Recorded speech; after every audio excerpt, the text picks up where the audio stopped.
Wrexham coming to Rotherham. I just wonder what you make of their story, their journey that they've been on, from a team that was always sort of trying to get back into the Football League and never been able to do it, but they've just been on this unbelievable, become a story, haven't they, around the world? Well, they're a Hollywood story, aren't they? It's same with two guys who are not known other than us all watching the movies, and particularly with our kids and grandkids. But I think it's a fantastic story. If you're anything to do with Wrexham, the town of Wrexham must be almost touching wood every day to hope that continues. I think they've been fantastic. Good choice of experienced management team up there led by Phil. Sean Harvey, bringing him as CEO. Of course, I know Sean from Leeds Times and EFL Times. So everything they seem to have done decision-wise is a credit to them, because whoever's advised them is advising them really well. So I think it's a wonderful story, and they'll bring a full attendance to the New York tomorrow, giving us a full house and a fantastic atmosphere as we try and stop their juggernaut, is what I'd call it, from non-league through to top end of League One. Have you ever seen Deadpool? Yes. Yes. Yeah, listen, I just think that I don't believe it's just those two guys. I think there's many people probably involved behind the scenes with those guys. But they're the front because they are worldwide A-list stars. They're going to be the front of it. And but from speaking to people, and I know several people inside of Wrexham, they're good guys. There's A-lister stars who perhaps wouldn't be good guys. They're good guys. They want to help people. I think they've done more in the town, very similar to what happened at Leicester City. They did not get the credit. The gentleman who sadly lost his life in that dreadful crash with the helicopter, they've done more for the city. I would know that because my wife worked a lot around the city, and they'd be sponsoring things at the hospital, for example, unheard of for millions. I'd not said it's at that level at Wrexham, but I know lots of people say in the community they're nothing short of fantastic. English football's changed, hasn't it? To have sort of people like this wanting to sort of try and create a story, and they're not the only owners that have done that. There's a lot of different people coming to the game in this country, isn't there? Does it feel very different than when you started managing? Well, it's a different game now, isn't it? I think we've all seen it as to why England never appointed, an English manager, and you can see what the likes of Sean Dyche and Eddie Howe and that have come out and thinking and said, etc. So the game is in some clubs for the better. If you take Wrexham as uber discussing, that's been very much for the big tick in the box. Ipswich, I know the people, I know Brett, who owns a big part of the consortium that took over there. They're big ticks in the boxes, but for every big tick in the box, there's a couple that's not so good for the game.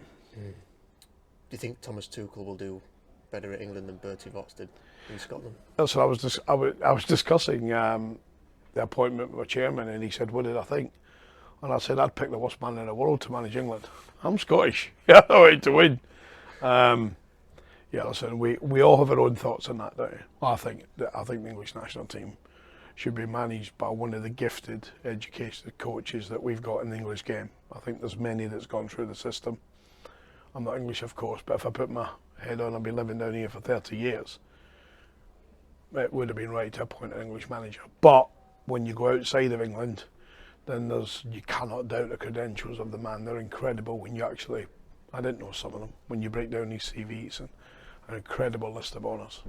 Just to go back to Wrexham, is there ever a danger of building a game against Wrexham up too much? Because there's the celebrity glamour, there's a superhero owner and a comedian owner and everything to do with that. And then you're playing Wrexham, aren't you? They're a team that have just come up from League Two. If you've got to try and sort of manage the game and try and not make it more than it otherwise would be. I don't think it is anymore. I think if we Charlton here tomorrow, ex-Premier League club, I think the sacked Alan Korbislik has already finished 8th in the Premier League. That's a huge game. The Birmingham game of a few weeks ago, they look as if they've got fantastic owners with the investment that's gone in for Chris and his team. Peterborough and Dara, they spend the money. There's lots of clubs that in League One that have got the ilk of Wrexham. So certainly internally, this is not built up any more than for example, we got Leyton Orient on Tuesday, or we play Stevenage a week on Saturday. It's each game in its own right is the maximum you can get is 3 points, and that's what we're going to try and do tomorrow. This is a completely random question, Steve, but while we're talking about stuff like there's film stars coming and stuff like that, do managers ever get to live a life where they can watch films and stuff? Do you ever get time to do that? Because you must be so involved in football all of the time. I mean, getting a holiday is a hard thing, let alone, I guess, nipping off for 2 hours to watch a film. Well, you don't get lots of time. It's only a couple of days ago I became a granddad again with the birth of little Ellie, and we wish that little girl all the best in life, and to my daughter Nicole. But no, you don't get lots of time. You don't get lots of time to perhaps watch what everyone else watches. Football becomes not only your job, but your hobby, your life, and you need to be aware of everything that's going on in it, because it's moving all the time. If you look at last night, it's Shrewsbury and Exeter on the box. You need to be all over that and watch that. So because they're the rivals just as much as Wrexham are. So not as much as others do to go and get involved in the movies and that. But certainly, if those gentlemen are attend this tomorrow, I hope to see their team lose. What superpower do you think would help you best as a manager? As in? If you could pick a superpower. Oh wow. Probably me and a Batman and Robin. And a Batman to do the business. Batman and not Paul Rayner's Robin. Oh yeah, he's got to be Robin, isn't he? He's got to be Robin. He can't be Batman, can he? I need a mask more than him. He's better looking than me. So. Does the touchline ban affect anything seriously for you tomorrow? I presume you can still be in the dressing room. No, I can't do team sheets, which is great. I don't like doing team sheets anyway. I see that as shall we get them down here yet? So we can't do team sheets, Paul. But other than that, then still in the dressing room all the time. Still doing the talk. Still doing it half time. Still doing it full time. It's still our gig. And there's an argument. I think I said it in an argument. I made a conscious decision in the Bristol Street Motors Trophy games to sit away. I'll do the same at Bradford, to sit away and watch it and be more analytical. And I've come in on the following days with the staff and pointed out things that you see from above, that whatever we all say as managers, you don't see down there. You don't see down there. And so it's forced upon me, but there is a time that I think that's better for you. Yeah, I presume they'll be in contact with you. Yeah, of course. You can. Yeah, you have live. You can have live link on the or telephone. That's no issue. Okay. Peterborough last week, 1-0 down. You changed things. You go 3-1 up. A big part of that was Malik moving out, right where he was unplayable. Yeah. From like that half. Is that his best position?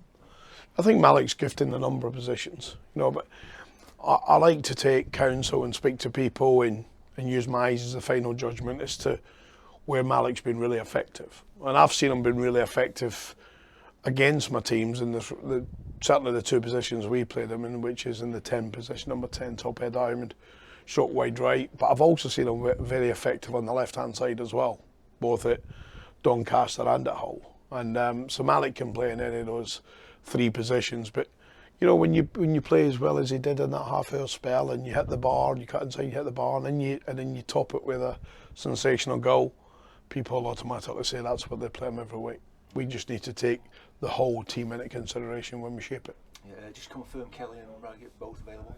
Both available. I'll say to you, I think if I'm sitting here and being totally honest, I think Liam Kelly is probably, if we're saying ready, he's 8 out of 10 ready. So he's played a practice match and trained since every day.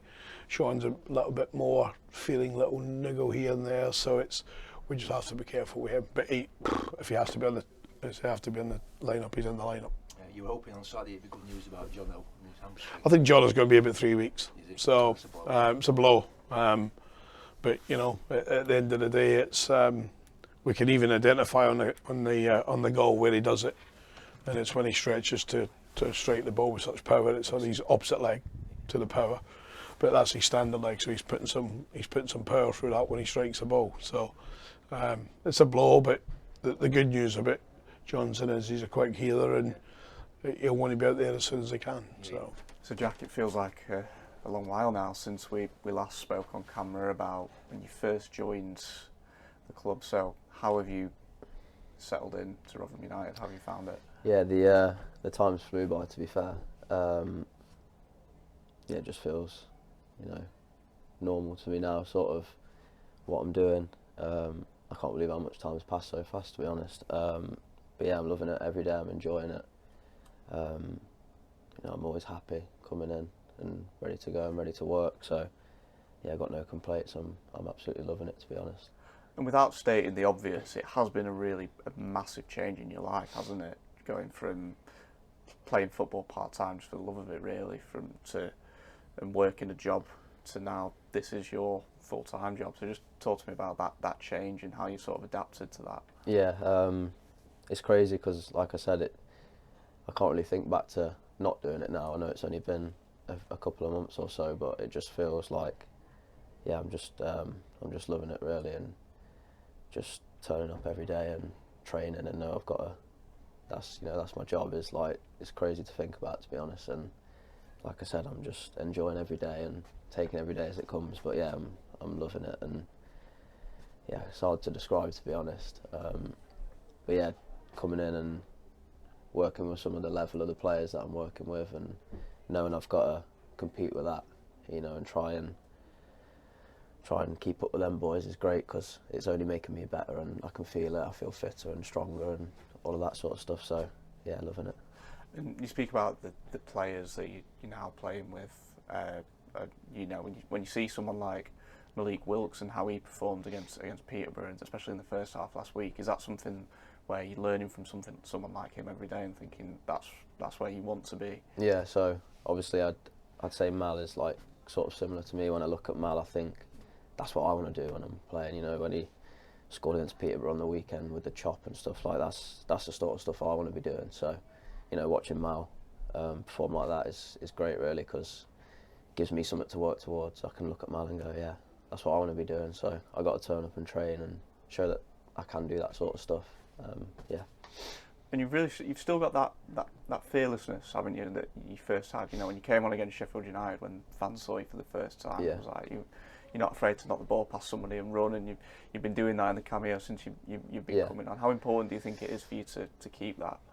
Yeah, look, I think that's partly probably why the Gaffer liked me and wanted to sign me, because that's what I do. I just pick up the ball, drive at people, see what I can make happen. So when I've come on and maybe we're losing and we need to get a point back, or we're drawing and we're trying to get the 3 points, like, that's what I'm going to come on and do. Just try and create something, make something happen. And I sort of get that like freedom to do that. He just sort of says, come on, play your game. So what I'm going to do is try and do what's got me here. So yeah, that's what I'm trying to do. And the Gaffer's taken, well, he took obviously a massive shine to you when you were playing for Stamford. How has he been with you since you signed? Yeah, great. He he's been really positive with me. He's helped me settle in, because it's not the easiest environment to settle in. It can be difficult, but to be fair, we've got a good group of lads, which helps. The Gaffer's sort of shown me a lot of respect, which is great, because I'm no one coming from non-league sort of thing. So the fact he's shown me so much respect and tells me when I'm doing well and pulls me to the side, and so does Rains, and just says, do this, do that to, improve. So I'm just trying to take it all on board. And when I do it, they'll tell me I'm doing well. So I can't complain, really. We spoke about, and you'll probably be too modest to say that you were, but when you were at Stamford and at Hales Owen, you were their best player, weren't you? So you've come from being like the main man, the sort of thing, at those teams, and now you've come here, and you're almost like trying to prove it all again. How has that sort of been to shift between the two? Yeah, so even when I was at non-league, to be honest, obviously I'd like to think, technically I was up there with the better players, but it's still a difficult level to play at. It's a completely different game, like, physically, and it's very direct, and some of the pitches obviously we play on, weren't as great, so it was hard to do, the stuff I wanted to do. But yeah, I think the way I started at Stamford really helped me, obviously get to here. So sort of just trying to kick on from how I started pre-season. I felt like in the off-season I worked hard, got myself nice and fit, so at pre-season at Stamford I felt really good, and obviously when we played Doncaster and Rotherham pre-season I felt really fit and ready. So that's just what I'm trying to do, really, just carry on with that, just carry on performing, and just getting fitter and stronger, and just getting on the ball and playing my game. Have you felt like in the games that you have come on and you've played, have you felt like that you belong at this level? Do you feel confident in yourself that you do belong here? Yeah, I think the first sort of couple of games where I come on, it was like, well, Like I didn't, I come on at Exeter first game of the season. If you told me that, I wouldn't have expected that. Even though it was just 10 minutes at the end, even that was like massive for me because I knew I was going to have to come in and try and break myself in and show what I can do. I didn't expect to just come in and bang be starting because I know obviously the quality of some of the lads we have here. So even to do that first game of the season was sort of crazy to me. So, but yeah, now the games have come on, I really feel like I've shown that I can play at this level and shown what I'm about. Like I say, I've just been playing my normal game and it's still working at this level. So hopefully I can just do more of it and show more of it. Wrexham on Saturday, obviously, Hollywood owners, the kind of film star stuff. Your journey yourself felt a bit like a film in itself. But on a serious note, what do you sort of make to the challenge that they're going to bring? Yeah, I mean, we've seen the clips of them. They're obviously a strong side, very direct and fast, and probably going to be one of the teams that are up there. So it's a massive challenge. I think all the boys are going to be buzzing for it. I think everyone's buzzing to play them, sort of thing. So excited to see another team at this level, see how they play, see their strengths and stuff. So yeah, it's definitely an exciting game. How do you think you'd have celebrated if you'd have scored against Reading? I got no idea. I got no idea. Don't know, maybe just knee slide, rolled on the floor, lay there, took it all in. I don't know. It would have been a crazy moment. I still think about that, to be honest. I wish I'd have scored that. But again, is that just more like a learning curve thing? Because I saw Jono talking to you in the tunnel afterwards, just telling you how, like, just giving you a bit of advice on how to have finished it. And obviously, it's good from the captain to do that. But do you think next time you're in that position, do you think you'd do anything differently? Yeah, I think I probably just got a bit excited when I was through. Maybe took a little bit too long. Felt like I was in like FIFA career mode, to be honest, when I was running through there. But yeah, maybe I just probably step across, try and get a finish quicker. Probably just took a bit too long. But yeah, like you said about the lads, they a lot of them do come up to me and just say, do this, do that. This is going to help you out. So yeah, it's nice to hear from stuff like that. Brilliant. Thank you for that. Nice one. Jack, had you given up on being a pro, or had you always retained some hope, like someone coming for you? No, I'd not given up. Some days it was hard to think, am I going to do it? Yeah. Obviously I was 22 and still not had got myself a contract. So as you can imagine, there were some days where I was like, bloody hell, am I going to do this? Like, it's a little bit of doubt crept in, but also I just enjoyed playing football, so I just carried on and just tried to work and just hope something would work out for me, which it has. Yeah. Physically, how did you find going from part-time to full-time? Because I've spoke to trialists in the past. Yeah. Come out on leave, they say they found that the hardest thing. Yeah, definitely. It's very intense, like constantly. Yeah. You don't get much breathing space. Even the games where they may look a bit slower and you sort of sat in, you are constantly on the move, and it is a good blow, and you have to be really fit to play at that level. So yeah, it's right what they would have said about coming out of part time. It's a massive difference, really. Yeah.